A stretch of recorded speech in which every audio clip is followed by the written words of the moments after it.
যেমন পিতার সংস্পর্শে মা না গেলে কোনোদিন মা সন্তান হতে পারবে না, পাবে?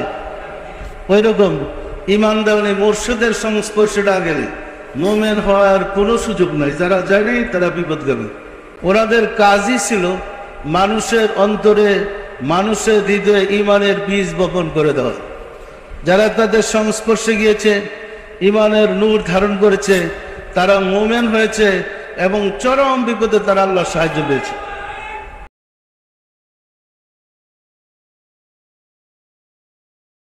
মোমেন হইতে হবে, মোমেন না হলে আল্লাহর সাহায্য পাওয়া যায় না।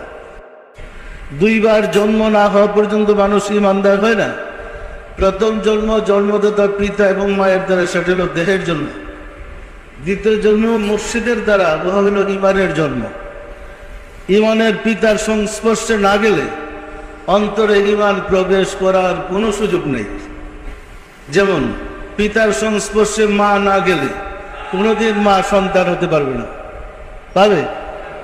ওই রকম ইমানদার মুর্শিদের সংস্পর্শে না গেলে মোমেন হওয়ার কোনো সুযোগ নাই। যারা জানে তারা বিপদগামী। পরিষ্কার না? পরিষ্কার না? এবং মুর্শিদের কাছে যাওয়ার শর্ত হিসেবেই আদম থেকে শুরু করে মহান রব্বুল আলামিন 1,24,000 নবী মতামত হয়ে 2,24,000 নবী রাসূল পাঠিয়েছে। ওনাদের কাজই ছিল মানুষের অন্তরে, মানুষের হৃদয়ে ইমানের বীজ বপন করে দেওয়া। যারা তাদের সংস্পর্শে গিয়েছে, ইমানের নূর ধারণ করেছে, তারা মোমেন হয়েছে এবং চরম বিপদে তারা আল্লাহর সাহায্য পেয়েছে। আর যারা তাদের সহবতে যায় নাই, অন্তরে ইমানের নূর জ্বালাইতে পারে নাই, তারা ধ্বংস হয়েছে, নিশ্চিহ্ন হয়ে গেছে। নূহ আলাইহিস সালামের জমানার কথা ধরেন, যারা নূহকে অনুসরণ করেছে তারা মোমেন এবং মহাপ্রলয়ে তারা রক্ষা পেয়েছে।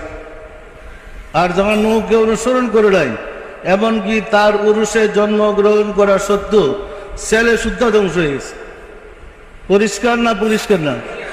তাহলে ইমানের নূর হৃদয়ে ধারণ করে ইমানের সন্তান হইতে হবে, মোমেন হইতে হবে।